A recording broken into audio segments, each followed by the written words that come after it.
السلام علیکم ورحمۃ اللہ وبرکاتہ۔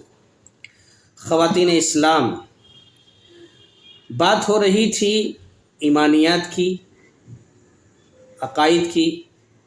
ہم نے پچھلی نشست میں یہ کہا کہ ارکان ایمان 6 ہیں، ارکان اسلام 5 ہیں۔ اب آگے بڑھنے سے پہلے یہاں ایک چیز کی وضاحت ضروری ہے۔ اسلام اور ایمان یہ دو ایسے الفاظ ہیں جس کے بارے میں علماء سلف نے یہ بات لکھی ہے کہ اسلام ظاہری اعمال کو کہتے ہیں اور ایمان باطنی اعمال کو کہتے ہیں۔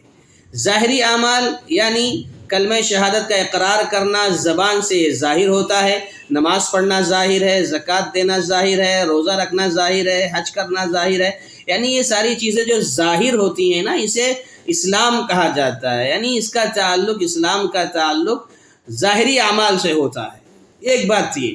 اور ایمان کا تعلق باطنی اعمال سے ہے، یعنی ظاہر میں دکھتی چیز وہ چیز دکھتی نہیں ہے۔ جیسے باطنی اعمال کیا مطلب؟ ہم جو ہے اللہ پر ایمان رکھتے ہیں، رسولوں پر ایمان رکھتے ہیں، فرشتوں پر ایمان رکھتے ہیں، یہ ہماری باطنی چیزیں ہیں۔ اس کا تعلق دل سے ہے، اندر سے ہے، یہ اس کو ظاہر کرنا نہیں ہوتا ہے۔ فرشتوں پر ایمان رکھنا، جنت جہنم پر ایمان رکھنا، تو یہ جو ارکان ایمان ہے نا، ان کا تعلق باطن سے ہے، اندر سے ہے، دل سے ہے۔ تو یہ فرق ہوا، اسلام ظاہری اعمال کو کہتے ہیں اور ایمان باطنی اعمال کو کہتے ہیں۔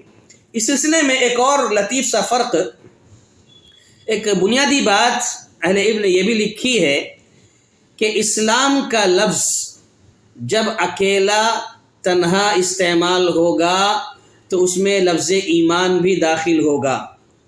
لفظ اسلام اگر تنہا استعمال ہوگا تو اس میں ایمان بھی داخل ہوگا۔ جیسے ان الدین عند اللہ الاسلام، اللہ کے پاس دین اسلام ہے، یہاں لفظ ایمان لکھا ہوا نہیں ہے، تو آٹومیٹکلی اس میں خود بخود ایمان داخل ہے۔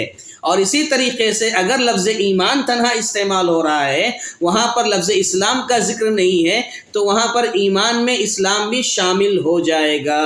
یعنی جب دونوں الگ الگ تنہا استعمال ہوں تو ایک دوسرے کو اپنے اندر ضم کر لیں گے، لیکن جب دونوں ایک ساتھ استعمال ہوں گے تو دونوں اپنے اپنے معنی میں استعمال ہوں گے۔